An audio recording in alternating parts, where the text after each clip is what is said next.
गलती हो जाती है तो मनुष्य के पास चिंतन शक्ति है, चिंता करके आदमी उसे सुधार के उस गलती को विपरीत हो जाता है, सुधार देता है, उससे परिवर्तन कर लेता है।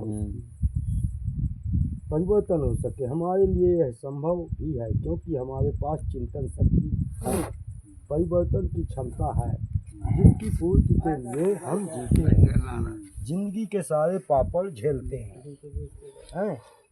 कहाँ से उठती है यह इच्छा, क्या स्वरूप है इसका, इसके बारे में हम कुछ नहीं जानते हैं जी। इच्छा का धरातल मन होता है, अगर इच्छा कहीं जागी है तो मन की शक्ति से जागी। मन है सबसे बड़ा दुश्मन है, मन है सबसे बड़ा दोस्त है। मन की चंचलता को तुम बस में कर चुके तो कोई इच्छा बुरी नहीं जागी। प्रथम चीज तो इच्छा का क्या स्वरूप है इसके बारे में हम कुछ नहीं जानते। इच्छा का धरातल मन होता है, मन त्रिगुणी होता है, मन में 3 गुण होते हैं जी। या तो उसे आध्यात्मिक लगा दो ईश्वर के पास, ये तो संसार में सतमार्ग में लगा दो, या तो फिर भोग विलास में। 3 गुण होते, 3 गुण से अवतरित होता है।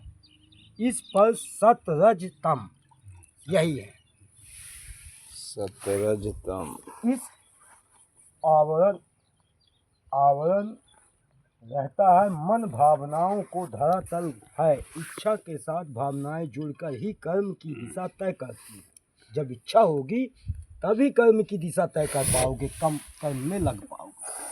जब इच्छा होनी चाहिए पर मन की शक्ति से जीती हुई होनी चाहिए, पवित्र इच्छा होनी चाहिए।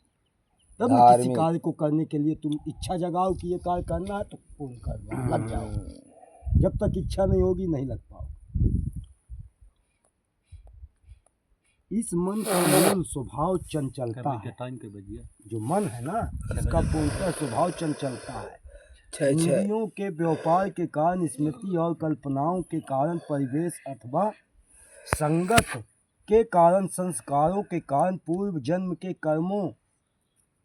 कर्म हैं, यह सभी स्थिर दिखाई नहीं देते। जो कुछ मिलता है इस जन्म में ये अपने पूर्व जन्म के कर्म और संगत से मिलता है। अगर अच्छी संगत करोगे तो अच्छा ज्ञान मिलेगा, कुसंगत के संगत में जाओगे तो वो भी तुम्हें कुसंगत का मार्ग दे देगा। तो मतलब पूर्व जन्म के कर्मों का फल तो तुम्हें इस जन्म में अच्छा मिला, पर इस जन्म में जो अगर तुम अच्छी संगत लोगे तो तुम्हें अच्छा कर्म मिलेगा, तो तुम्हारा ये जन्म भी सफल हो जाएगा। कुल मिला के ये है मतलब मन की चंचलता को जीत लेना है और मन की शक्ति की तरह ही प्रकृति चले। इच्छा जैसे नहीं मन की शक्ति इच्छा को बांधती है, मन एक साथ ही समूचे विश्व और तीनों लोक को देख सकता है।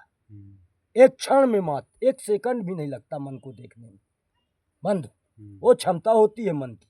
और वही शक्ति है ईश्वर की और प्रकृति की और इच्छा की।